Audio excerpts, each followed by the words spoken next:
on topical issues as always. Nigeria right now. Come along.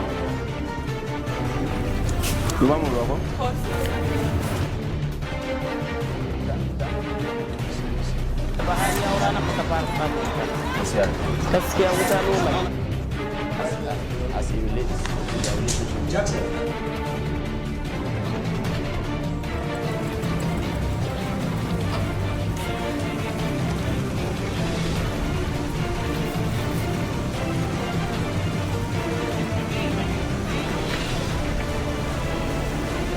So that's it. This is Nigeria right now.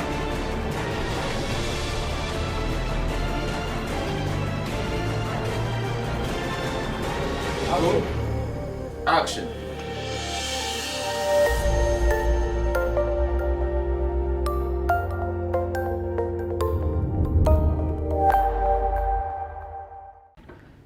Deacon Iyovwaya. Excellency, the incoming. Hey, Thank you for this privilege, sir. Thank you.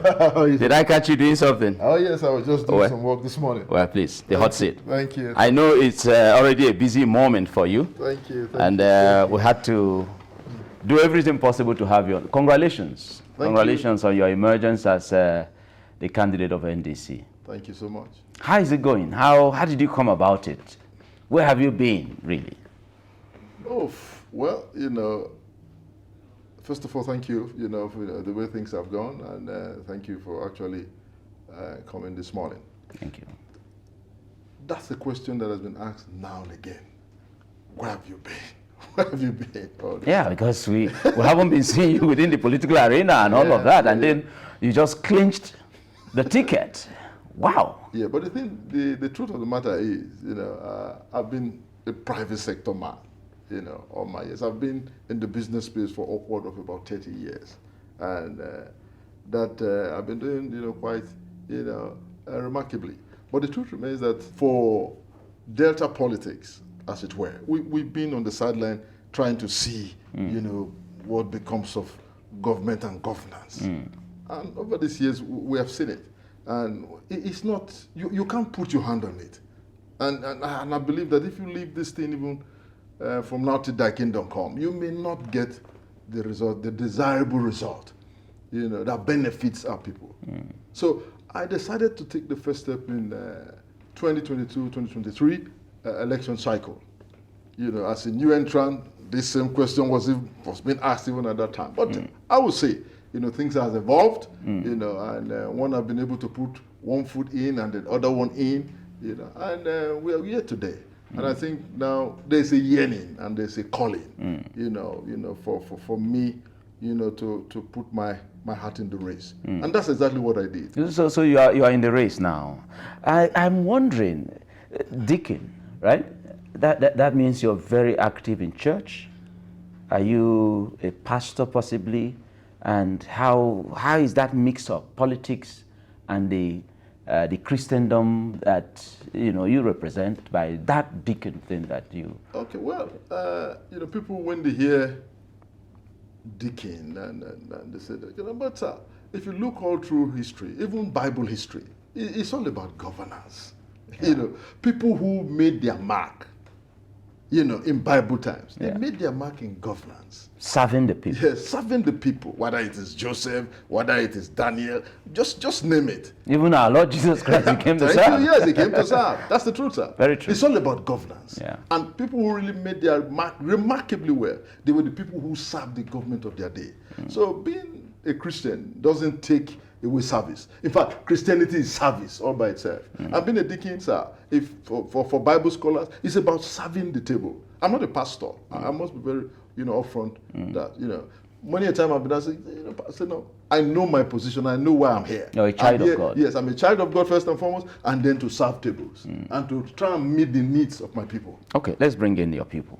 From PDP, that Delta used to be, more like everything about Delta was PDP. And then the governor, a sitting governor for the first time, right, defected to the ruling party, the APC. And the argument he had was, that he wants to bring his people to the center. Now, you are not a candidate of the PDP. You are the candidate of Nigeria Democratic Congress. How do you assess the performance of your opponent, the incumbent governor? And what are your chances? What do you see that will possibly give you victory in this election, 2027? Well, let's take your questions in turns. Like you started about Delta being a PDP state, Yes. for a long time. Yeah. That is what it was until this, mass migration, as it were, from PDP, to the APC. And we all know what APC represents. And when you hear stories like we want to be at the center, then you begin to wonder. You have states that have been at the center, and you look at what happens there. And even now that have been in the center, and you look at what happens now, and you begin to wonder, is it really worth the trouble? I don't think so. It has not benefited the people in any way. As far as we are concerned, we look at the parameters that make for governance. The truth remains that you can talk about everything about governance, but once the quality of the people is not enhanced, then governance have missed it. That's the truth, sir. And what we see in Delta, sir, that is obviously missing. All the parameters, in terms of healthcare, security, housing, industrialization, those are the things that matters to the people, that, empowers, them economically.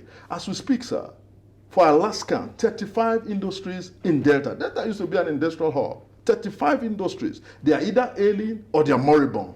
And if you put PPP in place, some of them can be, and technology makes things smaller these days.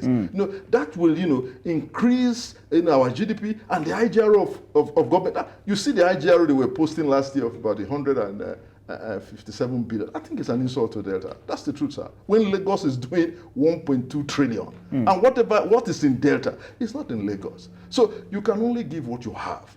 I think Delta is well positioned.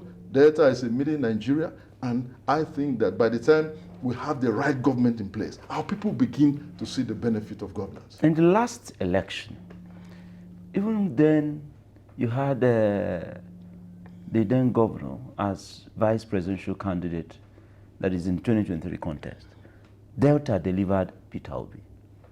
Were you in LP at that time? Oh, yes, I was. So you were one of those that brought a tsunami in the state? Yeah. I was a prime mover. I was a prime mover as far as that is concerned. And that is, you can fact check that.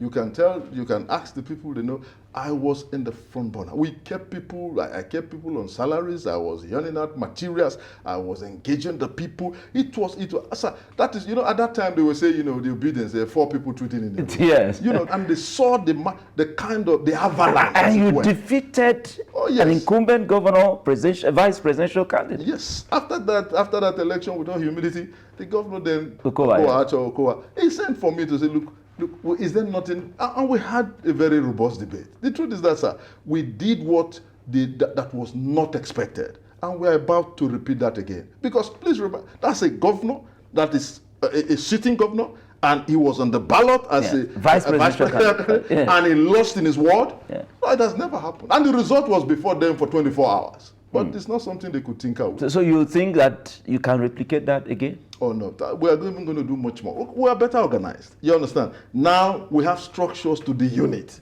That's what we're saying. I can pick up my call and call, our ward chairman for any particular unit across Delta. We are superbly structured. But there are issues with the NDC now, right? The primaries that came, people are disenchanted, and all sorts of stories and all that has come out from it. And then there was a surprise new entrant to the party in the state, that is the former Deputy Senate President, Omo Agege. What is your relationship with him? And are you are you talking with him? Are you in good terms with him? And also bring in the Ibori factor in Delta State. What is that relationship like for you? These engagements are continuing. And taking your questions in turns again is that for my relationship with Omo Agege, it transcends, just, political relationship, where the mother of Omo Agege's father is from Agolokwe, where I'm from. We are from the same compound. We are related by blood. We are cousins. Many people don't know that. And those are the relationships we tend to, to bring to bear. I watched him on Arise, only a few days ago, and he was speaking the mind of the people. And we only can see, and wait and see, for where things go from here. I thought when he came into the NDC that possibly he was coming for the Guber ticket. And I had my fears that, oh, this person is coming in with a lot of experience. I wonder how you were going to navigate. And eventually you navigated. So the negotiation, how did you clinch this ticket? Do you mind sharing? First and foremost, going back to your question, it's about, you were trying to say, there was a lot of, complaints about the NDC. Yes. First and foremost, I must, salute the leadership of, of our leader, Seraki Dixon. So we must remember that this party is less than, on the 5th of next month, it will be 4 months old. That's a baby. And if you can see the tsunami in terms of the surge into the party. Yes, a surge and the avalanche of people. Yes. Are you heading into the party? And you can see this level of management. For a baby that is 4 months, it can only be God, for those of us who are people of faith.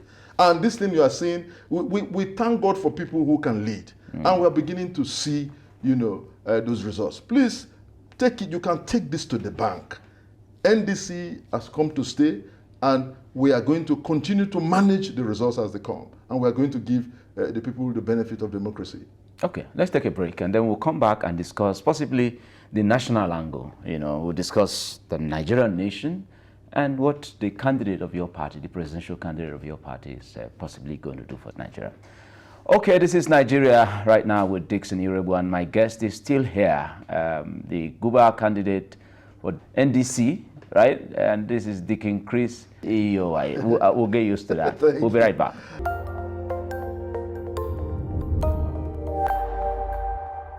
I have always watched the Nigeria Right Now program on television. And I must say, as an individual, that this is one of the flagship programs that Nigerians should be following and watching, because Mazi Dixon Iyovwaya tries in this show to now speak to current and burning issues in the country through comprehensive and incisive interviews with leaders in Nigeria from diverse backgrounds and from different perspectives. And I think these programs now give Nigerians opportunity to talk about, pressing matters in the country, to talk about issues that affect them as a people and as a country, to talk about ways and means of effecting changes or, confronting some monumental problems as and when they arose. So for me, Nigeria Right Now is indeed a program that every Nigerian must not miss. I love this program, Nigeria Right Now, by Dixon Iyovwaya. It's a program that hinges its operations on patriotism, on making Nigeria better.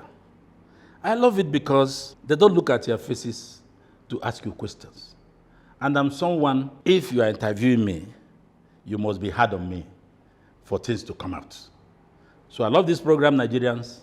Please watch Nigeria Right Now by Dixon Iyovwaya. Ciao. All right, welcome right back. This is still Nigeria Right Now with Dixon Iyovwaya. My guest is still here, the Guber candidate for NDC, Delta State in the 2027 general election, Deacon Chris Iyovwaya. I got that right. You got it. Yes. You're not and it's been exciting thus far. I feel the exciting angles that you bring to the table, really, because I don't know, the Deltans, how lucky will you say the state has been since its creation? Wow. I wouldn't exactly say that my people have been lucky since the state was created, August 27, 1991. I wouldn't exactly say that. If you see the enormity of resources that is in Delta, about 40% of the natural gas in the entire country is resident in Delta. 40%? 40%, a whopping 40%. And most of those gas is being flared. And government can sit back and say, look, what can I do? Jesus. Then you have, like I've just mentioned earlier, you have industries that are either ailing or they're moribund. And government cannot see that. I wrote a book on what called the hidden treasures. The treasures that are in the Niger Delta. So it's not being tapped at all. So that's what they call the exclusive list and the non-exclusive list. Now, if you want to exploit hydrocarbon, there must be recourse to the government. But there are some resources that are in the non-exclusive list that you could possibly exploit, with not difficult, and they're all trading in their billions of dollars, all scattered around Delta. You need to engage that book and see the resources that are in Delta, and nobody talks about it, and nobody is exploiting it. It goes to show that you really can't give what you don't have. That's just the summary of the whole thing. So what will you be given if you were to be elected governor of Delta State? First 100 days, visualize it. What will Deltans, get from your government? Well, the vision of my government is going to be, enhancing the quality of life of Deltans. They will feel it for the first 100 days. You will see the spark of industrialization. You will see the economy turned around. We know what to do when it comes to security. We know what to do when it comes, to Medicare. We know what to do when it comes, to housing. We know what to do when it comes to, having industries that, are engaged towards the agro-business. We have not touched it. Our soil is very agrarian and very fertile. You put things today, before a few days, you are beginning to see results. And all of that is not being tapped. The ocean economy is not being touched. You see all of that benefits. And you see people who are just relying on FARC. If you exploit what is in Delta, FARC will be an icing on the cake. That's what we are saying. And you can only get that by somebody who knows what to do, who will be able to trade with the space called Delta. And you believe you know what to do? Oh, yes. 100%. Okay. I know what to do. What is your relationship with the consumption to production crusader, the candidate of your party, Mr. Peter Obi? What is your relationship like? And how do you see that relationship translate to governance? I've followed the man Peter Obi, for some time. We have a very robust relationship. We can't wait. You have looked at the mix of people who want to become president in 2027. And when you unpack that, you find out that among that mix, there's really no one like the man called Peter Gregory Obi. He has taken over time. You have seen what he did in Anambra, and he continued to engage the people on what he wants to do in 4 years. And you can only just see, that we need to do what we can to give that man a chance. And I've often said, there are a number of people that needs to rise to bring that to pass. People who have been in governance before, they have seen, what has happened in the past, and they know better. People who have thrived in this very bad situation as it were, where you can't get anything done. Security is in tatters. People who have been able to thrive, they need to rise. Our youths, who their future is what we are toiling with, they need to rise. The truth is that impunity must come to an end. That's what I say. That's my take on this business, sir. Impunity just must come to an end. And I agree, because the mission on this show is to hold those that occupy public office to account. And that is why we're probing some of these angles. And there's something personal to ask you, because looking at you, and that still tells about Peter Obi. This is a billionaire in any currency on earth, and he carries himself as an ordinary man. You are a billionaire, aren't you? No, Why are you dressed like... and I've seen you over and over again. Is it more like copying or being like your principal? Or what exactly is it? I must say frankly, it's something that resonates with me. I like what they call LWT. It's called leadership without title. And that's one of the reasons I'm following Peter Obi. Peter Obi arrives in the airport, he carries his bags himself. I want to tell you, the very day I decided to follow this man, we were traveling as a sitting governor, and we get to the Abuja airport. We got to the airport and want to get to the scanner. There was no security. He was carrying his own bag. He went through the scanner, put his bag, take out his footwear, he wouldn't allow anybody to carry his bag. Those are the things that resonate with me. Making leadership common. Not that you are up there and the people are here and you commonize the people. That will never, I will never aspire to governance if that is what it takes to govern. So you'll be accessible? Oh, seriously accessible. I'll be accessible to my people. I'll be accessible to my people, 100%. What about the issue of security at the national scene now? If you were governor and the current state of things in our country, because it's really sad, how will you possibly suggest to the president, if he was watching, the current president, if he was watching this interview, what will you say he should do differently as regards to security? Well, I must tell you, frankly, is that sometimes I wonder, the people in government, in this APC government, if they have any life and feelings at all. Sir, you hear how people have been slaughtered and nothing moves, sir. It's sad. Nothing Life moves. seems worthless in our Jesus country. Christ. Blood is being shed on a daily basis as if this country is at war. That's what happens, sir. I don't know what it takes to, set a state of emergency on security. So I've told my people, as a governor of Delta, sir, and you kill one, there will be a state of emergency until we get to the root. Jesus, no one goes to sleep until the culprits are brought to book. We will do everything. So I'll tell you, sir, for when it comes to the security institution in the nation, the truth remains that this security these days is more of intelligence. But if you have the one where it's more reactive, when you have something and you react, I say, no. Once there's proactive steps. Yes, so proactive.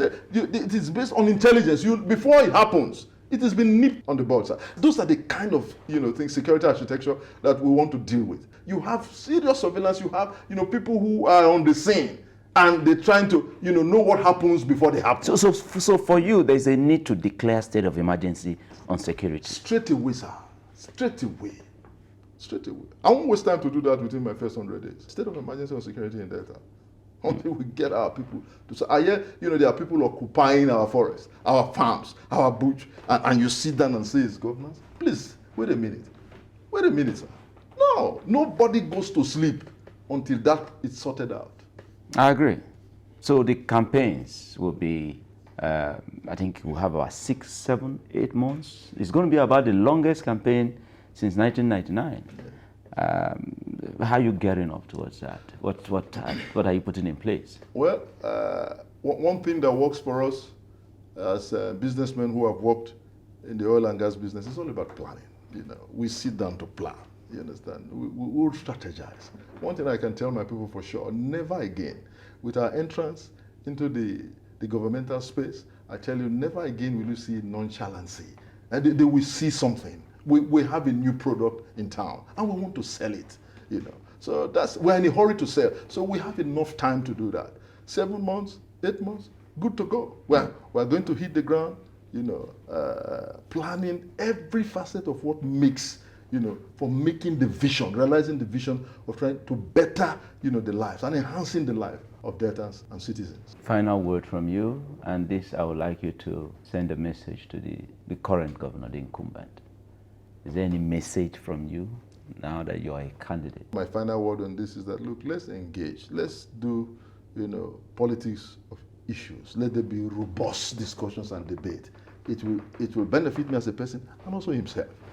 So we're not going to do, politics of acrimony and all that. No, let's engage the people. Let's sell the product that we have, rather than trying to get to war. It's not necessary as far as we're concerned. What about your followers? What are you also going to say to them?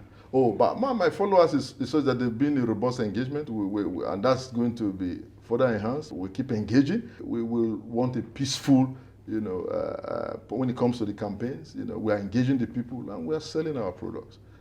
So that message has been passed, to followers, and our people are more humane and more hospitable, as it were. So I don't think that will be a problem. Deacon Chris, thank you very much, sir.